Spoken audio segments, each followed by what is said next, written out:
हमारे चैनल को सब्सक्राइब कीजिए और बेल आइकन पर क्लिक कीजिए नई नई वीडियोस देखने के लिए। नमस्कार, योर हेल्थ डॉक्टर में आपका एक बार फिर से स्वागत है। आज हम जानेंगे टाइफाइड बुखार के बारे में विस्तार से। आप इस वीडियो को अंत तक जरूर देखें। आपको टाइफाइड बुखार के बारे में पूरी जानकारी प्राप्त अवश्य होगी। और यदि आपको वीडियो बाद में पसंद आए तो वीडियो को एक लाइक जरूर कर दें और अपनी राय हमें कमेंट में जरूर बताएं और दोस्तों के साथ जरूर शेयर करें ताकि वह भी इस हेल्थ जानकारी को पढ़ सके और अच्छी जानकारी प्राप्त कर सके। टाइफाइड क्या होता है? टाइफाइड बुखार साल्मोनेला टाइफी बैक्टीरिया से संक्रमित भोजन या पानी के सेवन से होता है या इस बैक्टीरिया से ग्रस्त व्यक्ति के निकटतम संपर्क से हो जाता है। औद्योगिक देशों में टाइफाइड ज्वर बहुत कम होता है, लेकिन यह विकासशील देशों में विशेष रूप से बच्चों के लिए गंभीर स्वास्थ्य का खतरा बना हुआ है। भारत में यह काफी आम होता है, जहां इसे मोती झरा या फिर म्यादी बुखार भी कहते हैं। विश्व स्वास्थ्य संगठन के अनुसार दुनिया भर में हर साल लगभग 2.1 करोड़ टाइफाइड के मामले आते हैं और 2.2 लाख टाइफाइड से ग्रसित लोगों की मौत हो जाती है। सबसे पहले जानते हैं अब टाइफाइड कैसे फैलता है। टाइफाइड का जीवाणु मनुष्य की आंतों और रक्त प्रवाह में रहता है। यह एक संक्रमित व्यक्ति के मल के सीधे संपर्क में आने से मनुष्य में फैलता है। यह संक्रमण हमेशा एक मनुष्य से दूसरे मनुष्य को ही होता है और मनुष्य तक किसी भी जानवर से नहीं पहुंचता है। यदि उपचार नहीं किया जाए तो 4 में से 1 इंसान की टाइफाइड के कारण मौत भी हो जाती है और अगर उपचार किया जाए तो 100 मामलों में 4 से भी कम के लिए टाइफाइड घातक सिद्ध होता है। साल्मोनेला टाइफी बैक्टीरिया मुंह में प्रवेश करता है और 1 से 3 सप्ताह तक आंत में रहता है। उसके बाद यह आंतों की दीवारों से होते हुए खून में चला जाता है।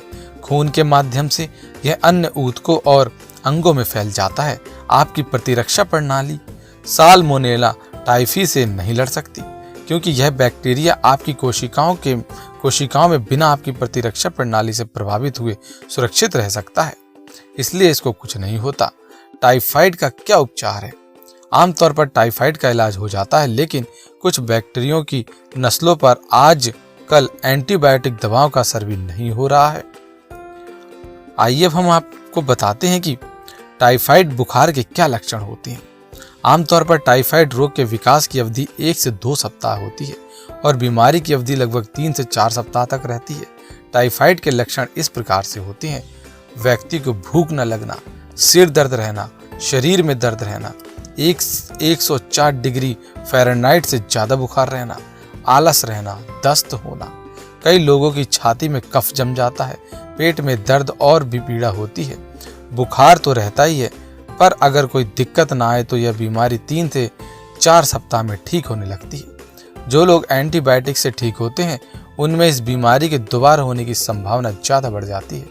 1 से 2 सप्ताह बेहतर महसूस करने के बाद लगभग 10% लोगों में इस बीमारी के लक्षण फिर से दिखने लगते हैं। टाइफाइड बुखार के कारण क्या है? टाइफाइड ये कैसे होता है?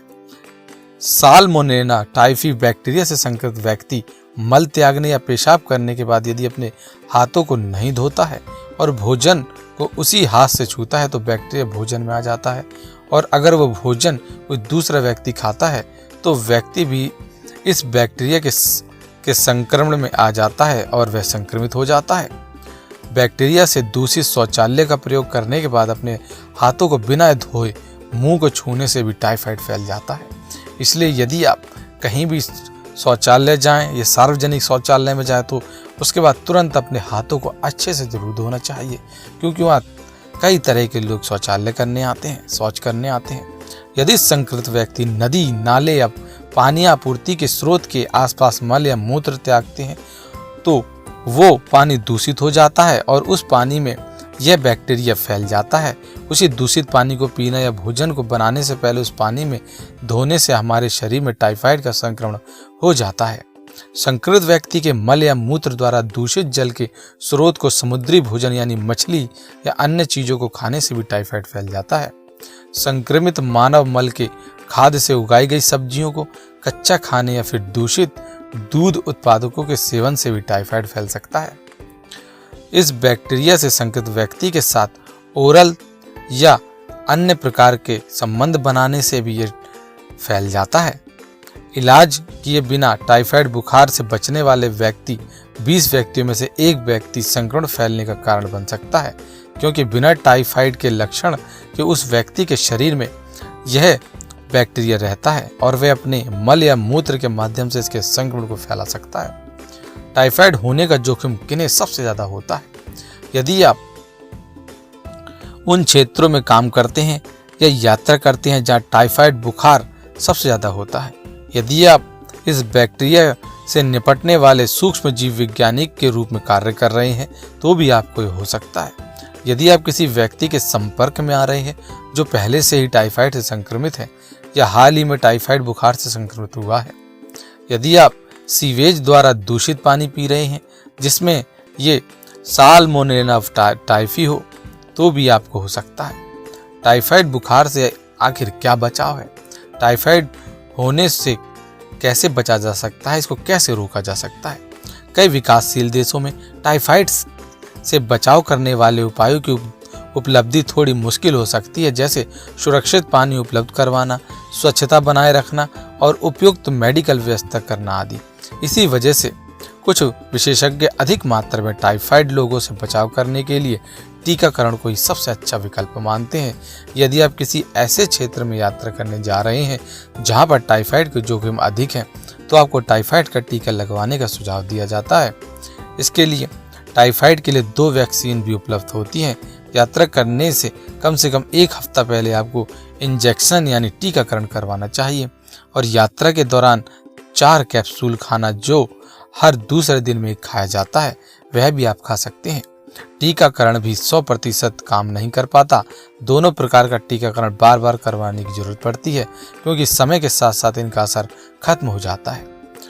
अन्य जरूरी कुछ सावधानियां होती हैं, जैसा कि टीकाकरण से पूरी तरह से सुरक्षा नहीं मिल पाती, इसलिए ऐसे क्षेत्रों में यात्रा करने के दौरान जहां खतरा अधिक होता है आपको इन उपायों को जरूर आजमाना चाहिए। पहला है हाथ धोना। गर्म पानी व साबुन के साथ बार बार हाथ धोना संक्रमण से बचाव करने के सबसे बेहतर तरीकों में से एक है। और खाना बनाने व खाने से पहले और टॉयलेट के बाद अपने हाथों को अच्छे से धोएं। अपने साथ अल्कोहल वाले सैनिटाइजर रखें। जहां पर पानी उपलब्ध ना हो इनका उपयोग अवश्य आप कर सकते हैं। बिना साफ किया पानी ना पिएं। जिन क्षेत्रों में टाइफाइड का खतरा अधिक होता है वहां पर खासतौर पर दूषित पानी की समस्या मिल जाती है। इस वजह से हमेशा बोतल या कैन आदि बंद पानी या अन्य पेय पदार्थ पीने चाहिए। कार्बोनेट पानी बिना कार्बोनेट किए गए पानी के मुकाबले सुरक्षित होता है। पीने वाले पानी में बर्फ ना मिलाएं। दांतों को ब्रश करने के लिए भी बोतल वाले पानी का इस्तेमाल करें और नहाते समय पानी मुंह के अंदर ना जाए, इसका आप ध्यान रखें। कच्चे फलों व सब्जियों को ना खाएं क्योंकि कच्ची खाई जाने वाली सब्जियों फलों को असुरक्षित पानी से धोया जा सकता है। खासकर ऐसी सब्जियों को ना खाएं जिनका छिलका ना उतार पाएं, जैसे सलाद आदि। पूरी तरह से सुरक्षित रहने के लिए आपको कच्ची सब्जियों, फलों व बिना पके खाद्य पदार्थ खाना पूरी तरह से बंद करना पड़ सकता है। गर्म आहार खाएं। ऐसे खाद्य पदार्थों को ना खाएं जिनको सामान्य तापमान में रखा गया हो या बनाया गया हो। गर्म ताज़ा पका भोजन ज़्यादा सुरक्षित होता है। वैसे तो किसी भी बड़े से बड़े होटल में भी अच्छा व शुद्ध खाना मिलने की गारंटी नहीं होती, लेकिन फिर भी सड़क किनारे मिलने वाले भोजन से बचना चाहिए क्योंकि इनका खाना दूषित होने की संभावना सबसे अधिक होती है। यदि आप टाइफाइड बुखार से ठीक हो रहे हैं तो कुछ उपाय मदद से अन्य लोगों को भी आप संक्रमित होने से बचा सकते हैं। जैसे कि एंटीबायोटिक दवाएं ले सकते हैं। डॉक्टर के बताए जाने के अनुसार अपनी एंटीबायोटिक दवाओं के समय पर लेते रहें। यदि आप इलाज पूरा होने से पहले ही स्वस्थ महसूस कर रहे हैं फिर भी दवाओं को नहीं छोड़ना चाहिए। अगला है अपने हाथों को नियमित रूप से धोते रहना चाहिए। अन्य लोगों में टाइफाइड का संक्रमण फैलने से बचाने के लिए नियमित रूप से अपने हाथ धोते रहना चाहिए। एक ये बहुत ही महत्वपूर्ण उपाय है। हाथ धोने के लिए साबुन और गर्म पानी का इस्तेमाल करते रहें। हाथों को कम से कम 30 सेकंड तक रगड़ कर धोएं। खासतौर पर खाना खाने से पहले और टॉयलेट जाने के बाद अपने हाथों को अवश्य धोना चाहिए। खुद से खाना ना बनाएं। जब तक आपको टाइफाइड है या आप टाइफाइड से संक्रमित है तब तक आप किसी अन्य व्यक्ति से खाना बनवाएं। आप खुद ना खाना बनाएं। यदि आप किसी फूड इंडस्ट्री या स्वास्थ्य देखभाल सेवा में काम कर रहे हैं तो आपको तब तक काम पर नहीं जाना चाहिए। आपको अपने टेस्ट करवाने चाहिए जब तक आपका टेस्ट नेगेटिव ना आ जाए। टाइफाइड बुखार का परीक्षण भी होता है। दूषित खाना खाने के बाद उनमें मौजूद ये बैक्टीरिया आंत तक पहुंच जाता है। खून में मौजूद सफ़ेद रक्त कोशिकाएं बैक्टीरिया को खून में ले जाती है, जहां वह गुणा करते हैं। इस समय के दौरान बुखार जैसे लक्षण दिखाई देने लगते हैं। बैक्टीरिया अब पित्त प्रणाली में आ जाता है और यहां आकर बहुत अत्यधिक मात्रा में बढ़ जाता है। इसके बाद बैक्टीरिया आंत मार्ग से होते हुए स्टूल में चले जाते हैं। इसका निदान स्टूल सैंपल द्वारा किया जाता है। अगर परीक्षण ठीक नहीं आते तो खून या यूरिन के सैंपल से भी टाइफाइड का परीक्षण किया जाता है। टाइफाइड बुखार का इलाज क्या है? एंटीबायोटिक दवाएं हैं। पहला, टाइफाइड बुखार के लिए एंटीबायोटिक दवाओं का सेवन एकमात्र प्रभावशाली तरीका होता है। ज़्यादातर इस्तेमाल होने वाली दवाइयाँ ही होती हैं। आप इसके अलावा यदि आप एंटीबायोटिक खा रहे हैं या एंटीबायोटिक नहीं खा रहे हैं, इसके साथ आप कुछ चीज़ों का और सेवन कर सकते हैं, जैसे कि तरल पदार्थों का सेवन। यह लंबे समय रहने वाले बुखार और दस्त के कारण होने वाले निर्जलीकरण से आपको बचाता है। अगर आप गंभीर रूप से निर्जलित हैं तो आपको नसों द्वारा तरल पदार्थ दिया जा सकता है। टाइफाइड रोगियों के लिए भोजन संबंधी कुछ टिप्स भी हैं। आपको क्या क्या चीज़ें खानी चाहिए? टाइफाइड के रोगियों को जूस और सूप जैसे बहुत सारे तरल पदार्थ खाने पीने चाहिए। दूध और दूध पर आधारित पेय पीना चाहिए। रिफाइंड अनाज, मैदा, सूजी आदि और उनके उत्पादकों जैसे कम फाइबर वाले पदार्थ, धुली हुई दाल, सॉफ्टी, प्यूरी में अच्छी तरह से पकाई गई सब्जियां और उबला हुआ आलू, अंडे, पनीर, मछली और चिकन जैसे प्रोटीन प्रदान करने वाले पदार्थ, यह सब चीज़ें आपको खानी चाहिए। टाइफाइड के मरीजों को क्या नहीं खाना चाहिए? फाइबर की अधिक मात्रा वाले पदार्थ जैसे साबुत अनाज और उनके उत्पाद, साबुत दालें, केला और पपीता को छोड़कर सभी कच्ची सब्जियां और फल, तले हुए भोजन जैसे समोसे, पकौड़े, लड्डू, हलवा, उत्तेजक भोजन जैसे मसाले, अचार, चटनी, गहन स्वाद वाली सब्जियां जैसे कि गोभी, शिमला मिर्च, सलगम, मूली, प्याज और लहसुन, ये आप ना खाएं। टाइफाइड बुखार में एक बार में कम भोजन खाएं, ज़्यादा एक साथ ना खा लें, थोड़ा थोड़ा करके खाएं। टाइफाइड बुखार में आप भरपूर आराम करें, बहुत सारे तरल पदार्थ लें और नियमित भोजन करें। आप रोजाना 3 बड़े भोजन के बजाय दिन में अधिक बार थोड़ा थोड़ा खाएं। अगर आप ऐसा करेंगे तो आप हल्का महसूस करेंगे और आपका शरीर दिन पे दिन बेहतर होता चला जाएगा। टाइफाइड बुखार से होने वाली कुछ जटिलताएं भी हैं, यानी कि अगर टाइफाइड इलाज ना किया जाए तो इससे कई सारी परेशानियां पैदा हो सकती हैं। टाइफाइड बुखार की सबसे गंभीर जटिलताएं आंतों में खून बहना या आंतों में छेद बीमारी के तीसरे हफ्ते में विकसित हो सकता है। छेद छोटी या बड़ी आंत में हो सकते हैं, जिनसे आंतों में मौजूद सामग्री पेट के अंदरूनी खोल में चली जाती है। इसकी वजह से गंभीर पेट दर्द, मतली, उल्टी और खून में संक्रमण जैसे गंभीर लक्षण दिखाई देते हैं। इस जानलेवा स्थिति के लिए तुरंत इलाज की आवश्यकता होती है।